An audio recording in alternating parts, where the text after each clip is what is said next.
Golconda jewellers తెలంగాణలో మొట్టమొదటి factory outlet మన కొత్తపేటలో ఫిబ్రవరి 14న గొప్ప శుభారంభం. నమస్తే, వెల్కమ్ టు సుమన్ టీవీ. నేను మీ యామిని. ప్రస్తుతం మనతో ఉన్నారు ప్రముఖ ఆధ్యాత్మికవేత్త, ప్రముఖ జ్యోతిష వాస్తు పండితులు మంతా సూర్యనారాయణ శర్మ గారు ఉన్నారు. వారితో మాట్లాడదాం. నమస్కారం గురుగారు. నమస్కారం అమ్మ, శుభం వ్యాధి. గురుగారు, ఇప్పుడు చిత్తా నక్షత్రంలో జన్మించిన వాళ్ళకండి ఈ 2024 సంవత్సరంలో అసలు ఏ విధంగా ఉంటుంది?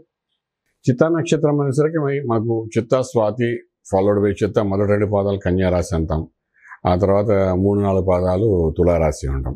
సో కన్యారాశి, తులారాశి రెండింటి గురించి మనం మాట్లాడుకోవాల్సి వస్తుంది. ఇక్కడ ఏ నక్షత్రం ఏ పాదంలో పుట్టారు అని దాన్ని బట్టి కూడా వాళ్ళ యొక్క డెసిషన్స్ అని మారిపోతుంటాయి. సో చిత్తా నక్షత్రం చెప్పాలంటే మనం 2 ఎపిసోడ్స్ చెప్పాలి. అంటే మొదటి 2 పాదాలకు ఒక ఎపిసోడ్ అవుతుంది, 3-4 పాదాలకి ఒక ఎపిసోడ్ అవుతుంది అనమాట.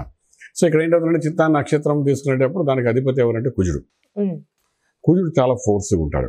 కుజుడు అనగా అగ్నితత్వం గల గ్రహం అన్నమాట. కుజుడు అంటే సుబ్రహ్మణ్య స్వామి అంటాం. కుజగ్రహానికి సంబంధించిన దేవత అంటే స్వామివారు సుబ్రహ్మణ్య స్వామి అంటాం. ఒక్కొక్కసారి కుమారస్వామి అంటాం. ఒక్కొక్కసారి మనకేంటంటే రకరకాలుగా మనం చెప్పుకుంటాం. కుజుడు అంటే వినాయకుడు కూడా కుజుడు యొక్క తత్వం అంటాం. సో ఈ కుజుడు అనేవాడు ఏంటంటే ఈ నక్షత్రాలు కుజుడు ఆ వ్యక్తి ఎప్పుడు కూడా ఆ యొక్క ఫోర్స్లో ఉంటాడు. ఎప్పుడు చిత్తా నక్షత్రం వాడు ఏ ఫోర్స్ అంటే ఏదైనా డైనమిక్గా చేయాలి, సక్సెస్ఫుల్ అవ్వాలనే ఒక తపనతో ఉండేవాళ్ళే. మొట్టమొదటి మనం ఏం మాట్లాడుకుందాం అంటే కన్యారాశిలో ఉన్న చిత్తా నక్షత్రం మొదటి 2 పాదాల గురించి మాట్లాడుకుందాం. ఈ కన్యారాశికి ఏంటంటే యాజ్ అండ్ టుడే చూస్తే 6th and 7th హౌస్లోని డ్రాస్టిక్గా ఇబ్బందికరమైన పరిస్థితి కనబడుతుంది అన్నమాట. 6th అంటే ఆరోగ్య స్థానం, 7th అంటే భార్యాభర్తల మధ్య అన్యోన్యత. సో ఇక్కడ ఏమవుతుందంటే ఈ చిత్తా నక్షత్రం మీద కన్యారాశిలో మనకు కేతు అనే గ్రహం ఉండడం, సప్తమంలో రాహు అనే గ్రహం ఉండడం, అంటే వైఫ్ అండ్ హస్బెండ్ రిలేషన్స్ దగ్గర అవన్నీ ఉండడం. సో ఈ కేతు అన్నాడు ఈ నక్షత్రం దగ్గర ఉన్నాడు కాబట్టి వేవరింగ్ మైండ్ కేతు వచ్చేది, చంచల మనస్తత్వం. అంటే ఒక నిర్ణయాన్ని కంక్లూజన్ చేయలేడు, ఒక నిర్ణయాన్ని మీద కాన్స్టెంట్గా ఉండలేరు. నిర్ణయం తీసుకుంటారు, తీసుకున్న తర్వాత కన్ఫ్యూజ్ అవుతారు, వాళ్ళే 10 మంది చెప్పి కన్ఫ్యూజ్ అవుతారు. అది కరెక్టా రాంగా అనే స్థితిగతుల్లో లాస్ట్ మినిట్లో ఆ డే అండ్ డే టైంకి అప్పటికి ఏం తోస్తే అదే చేసుకుని ముందుకెళ్ళిపోతారు. సో అది కరెక్ట్ అయిన నిర్ణయమే కాదా అన్నది, అది లాస్ ఆఫ్ ప్రాఫిట్ అన్నది మనకు వాళ్ళకే తెలియదు. ఆ రకమైన కన్ఫ్యూజన్ అన్నది ఈ యొక్క కేతు అక్కడ ఉండడం వల్ల ఎఫెక్ట్ ఇస్తుంది. కేతు మనం ఇందాక మాట్లాడుకున్నాం ఇంతకుముందు ఎపిసోడ్లో కూడా. సో కేతు అనేవాడు ఈయన కన్యారాశిలో కనబడుతుంది అనమాట. మొదటి 2 పాదాలకు వచ్చినప్పుడు కేతు యొక్క ప్రభావం కనిపిస్తుంది వాడికి కనబడుతుంది. అలాగే 6వ ఇంట్లో శనీశ్వరుడు, 7వ ఇంట్లో రాహు యొక్క ప్రభావం, ఇంకా అష్టంలో చూస్తే గురుడు యొక్క ప్రభావం కనబడుతుంది. సో 6, 7, 8, 3 కూడా సరైన గ్రహాలు వీళ్ళకి లేవు ఈ సంవత్సరం. గురుడు కూడా మారుతాడు ఎప్పుడంటే May 1న మారుతాడు. సో వీళ్ళకి రిస్క్ పార్ట్ ఎక్కడ ఉంది చిత్తా నక్షత్రం మొదటి 2 పాదాలకి అంటే May 1వ తారీఖు వరకు గురువు యొక్క అనుగ్రహం ఉండదు వీళ్ళకి. 7వ ఇంట్లో రాహు, 6వ ఇంట్లో శనీశ్వరుడు యొక్క ప్రభావము, ఇవి 2 ప్రభావంలో మనకి ఏంటంటే కొంత హెల్త్ ఇష్యూస్ మీద వీళ్ళ మీద పడే అవకాశం ఉంటుంది. ఈ హెల్త్ ఎక్కడ అంటే చిత్తా నక్షత్రానికి ఈ పాదాలు, అరిపాదాలు, ఎముకకు సంబంధించింది దోషాలు, అలాగే ఇండైజెషన్ ప్రాబ్లము, అంటే ఎగ్జిట్ పార్ట్ ఆఫ్ బాడీలో కొన్ని ఇబ్బందులు రావడం, ఇవన్నీ మనకు హెల్త్ ఇష్యూస్ చూపిస్తుంది. కొలెస్ట్రాల్ కూడా గురుడు అష్టంలో ఉన్నాడు కాబట్టి దాని ప్రభావం కూడా చూపిస్తుంటాడు. ఇవన్నిటి మీద వాళ్ళు తేరుకుని ఇది ఆల్రెడీ ఎలా ఉంటుందంటే ఎప్పుడైతే మనిషి ఆరోగ్యం మీద కొంచెం అన్కంఫర్ట్గా ఉంటాడో వాడు ఆలోచనలంతా అక్కడే ఉంటుంది తప్ప వ్యాపారం, ఉద్యోగం మీద కాన్సన్ట్రేట్ చేయలేడు. సో ఏదో ఒక బయటకు వెళ్దాం, వ్యాపారం చేయాలి, ఉద్యోగం చేసుకుందాం ప్రాపర్గా అంటే ఏదో ఇది హెల్త్ కనబడుతుంది. సో డాక్టర్, మెడిసిన్ ఈ రూట్లో వెళ్ళేటప్పుడు ఏంటంటే కాన్సన్ట్రేషన్ ఆన్ ది వర్క్ అని తగ్గుతుంటారు. సో చిత్తా నక్షత్రం మనం ఏం చెప్తామంటే మొదటి 2 పాదాల వరకు మాత్రం డెఫినెట్గా కొంచెం హెల్త్ ఇష్యూస్ అనేది బాగానే కనిపిస్తుంది. మళ్ళీ అదే చిత్తా నక్షత్రం 3-4 పాదాల వాళ్ళు ఉన్నారు, వాళ్ళు గురుబలం ఇప్పుడు ఉంది ప్రస్తుతానికి. ఎప్పుడైతే గురుబలం ఉందో ఆ 3-4 పాదాల వరకు ఇవి కనిపిస్తుంది. మళ్ళీ మీరు అనొచ్చు ఒకే నక్షత్రం అండి ఈయన బాగున్నది ఇది బాగోలేదు అంటే కారణం అదే. 3-4 పాదాల వాళ్ళు తులారాశి అవుతుంది. తులారాశి మీద గురువు యొక్క దృష్టి పడి ఉంది ఎప్పుడు చక్కగాను. ఈ మధ్య అర్ధాశ్రమ శని కూడా వదిలేసింది వాళ్ళకి లాస్ట్ ఇయర్. సో ఇప్పుడు వాళ్ళు తీసుకున్న నిర్ణయాలన్నీ పర్ఫెక్ట్గా ఉండడం, వివాహం అనుకోండి, గాంధార వివాహం అనుకోండి, అలాగే గృహప్రవేశం చేయడం వంటి, కొత్త ఇల్లు కొనుక్కోవడం అనుకోండి, భూమి పూజ చేసుకోండి, శంకుస్థాపన చేసుకోవడం అనుకోండి, అలాగే మీడియేషన్ చేయండి, సక్సెస్ ఏది పట్టుకుంటే అది అన్నింటిలో కూడా ఒక గురుబలంతో ముందుకెళ్ళిపోతూ ఎవరో గైడ్ చేసినట్టుగానే సక్సెస్ అనేది 3-4 పాదాలు కనబడుతుంది. మొదటి 2 పాదాలకి ఈ ఇబ్బంది కనబడుతుంది అన్నమాట. సో ఈ చిత్తా నక్షత్రం 2 రాశుల్లో ఉన్నాయి కాబట్టి మనం 2 రాశులు దృష్టి పెట్టుకుని మాట్లాడాలి కాబట్టి చాలా జాగ్రత్తగా మీది 3-4 పాదమా మొదటి 2 పాదాలని మీరు చెక్ చేసుకోండి. దాన్ని బట్టి మనకు కరెక్షన్స్ చేసుకుంటూ వెళ్ళడానికి అవకాశం ఉంటుంది. అలానే ఇప్పుడు వ్యాపారస్తులకి ఏ విధంగా ఉండొచ్చండి ఈ వ్యాపారం మళ్ళీ ఇక్కడికి వద్దాం. 3-4 1-2 పాదాలకు చెప్పుకుంటూ వెళ్దాం. మొదటి 2 పాదాల వాళ్ళకి అనేసరికి వ్యాపారం అంటే వీళ్ళకి 10th హౌస్ కూడా మనం చూస్తాం. అంటే భాగ్యస్థానం కదా, రాజ్యం. రాజ్యం అంటే ఇక్కడికి చిత్తా నక్షత్రం కన్యారాశి ఏదైతే ఉందో కన్యారాశి రాజ్యం మిథునం అవుతుందన్నమాట. మిథునంలో ఎటువంటి పాపగ్రహాలు లేవు. అంటే డెఫినెట్గా వ్యాపారం సక్సెస్ ఉంటుంది. హెల్త్ ఇష్యూస్ ఉండే కానీ వ్యాపారంలో ఎటువంటి ఇబ్బంది కలగదు. వాళ్ళకి మంచి రైజింగ్లో వెళ్తారు. వాళ్ళు ఏది పెట్టినా అందులో 10% ప్రాఫిట్లోనే జరుగుతుందన్నమాట. అలాగే 3-4 పాదాల వాళ్ళు ఎవరైతే ఉన్నారో వాళ్ళు ఏంటంటే ఆల్రెడీ గురుబలంతో కొత్తగా ఏమైనా అగ్రిమెంట్స్ చేయాలంటే చేసుకోవచ్చు.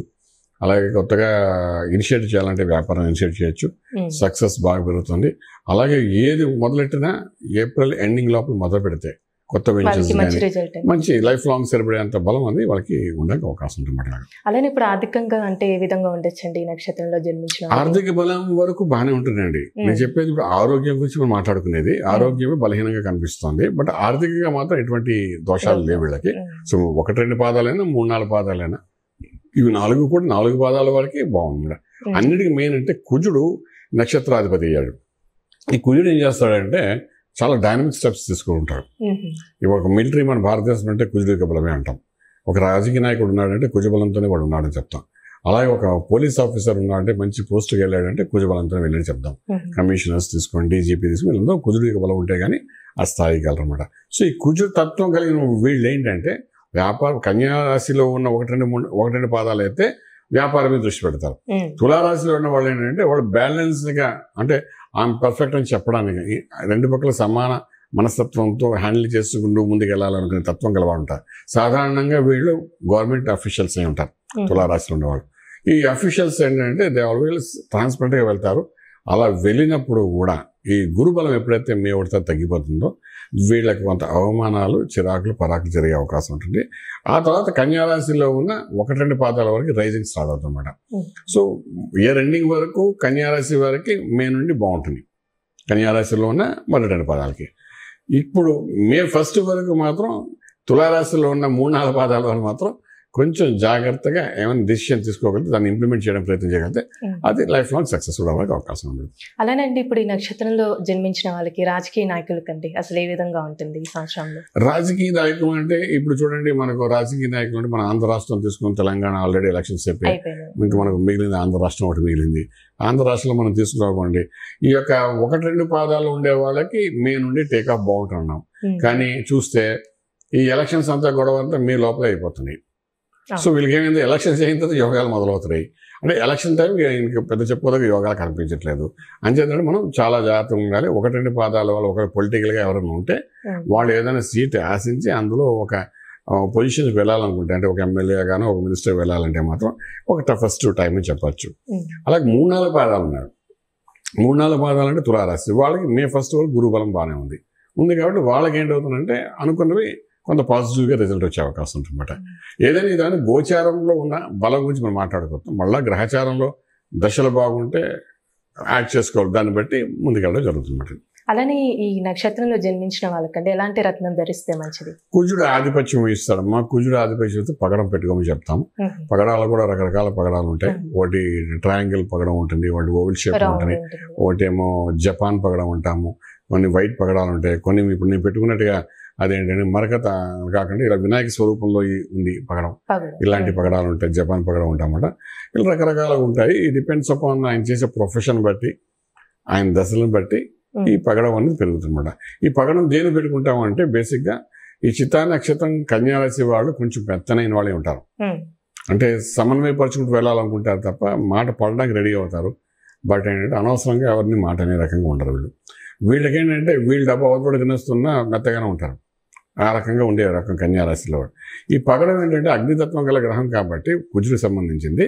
డెఫినెట్గా ఇది ఒక ఫోర్స్ ఇస్తుంది, ధైర్యంగా అడిగే శక్తి ఇస్తుంది, రావాల్సిన డబ్బులు వాపసు కలెక్ట్ చేసుకునేటట్టు చేస్తుంది. వ్యాపారంలోని మనం ఎక్కడో స్టక్అప్ అయిపోతే అది మళ్ళీ తిరిగి వచ్చేటట్టు చేస్తుంది. కోర్టు వ్యవహారాలను సెటిల్మెంట్ చేస్తుంది, మీకు out of court way settlement చేస్తుంది. అలాగే వైవాహిక జీవనంలో జరిగే ఇబ్బందుల్ని out of court way settlement చేస్తుంది. అనవసరమైన లాసెస్ చూపించకుండా ఆపుతుంది. రకరకాలుగా ఈ పగడం అనేది ఉపయోగపడుతుంది. పగడం అనేది రత్నం కాదు, ఇది ఒక చెట్టు. ఆ చెట్టు నుండి వచ్చిన ఇది మాట పగడం అనేది. సో ఇదేంటంటే జపాన్ పగడం ఏ పగడం మన ఇండియాలో కూడా దొరుకుతాయి అని ఏ పగడం అని చెట్టు భాగం రూట్స్ లెవెల్స్ నుండి తీస్తాను అనమాట ఇవి. సో ఇవన్నీ అంటే ఇది భూతత్వానికి సంబంధించింది. భూతత్వానికి సంబంధించిగా మన శరీరంలో కూడా పంచభూతాలలో భూతత్వం కూడా ఉంది కాబట్టి మనం ఇది ఎప్పుడైతే పెట్టుకుంటాం అది ఇంబ్యాలెన్స్గా ఉన్నది బ్యాలెన్స్గా అవుతుంది.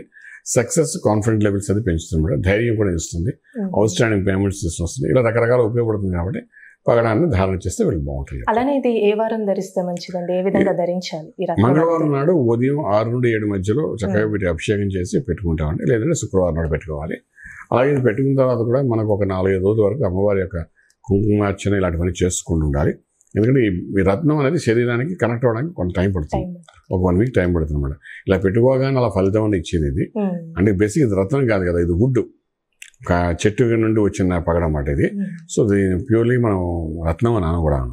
సో దీనికంటే మన తత్వంతో కలవడానికి ఒక 1 వారం రోజులు పడుతుంది. అంటే దానికి కావాల్సిన సంస్కారాలు చేసుకుంటే 1 వారం 10 రోజులు దాకా సెట్ అవుతుంది. ఇంకా అక్కడ నుండి టేక్ ఆఫ్ అవుతుంది. చాలా చక్కగా తెలియజేశారు గురుగారు, ధన్యవాదాలు. శుభం బియాలి.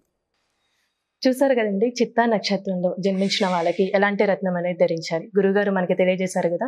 గురుగారిని మీరు సంప్రదించాలనుకుంటే స్క్రీన్ మీద కనిపిస్తున్న నెంబర్కి కాల్ చేసి గురుగారిని అంటే అపాయింట్మెంట్ అనేది తీసుకోవచ్చు.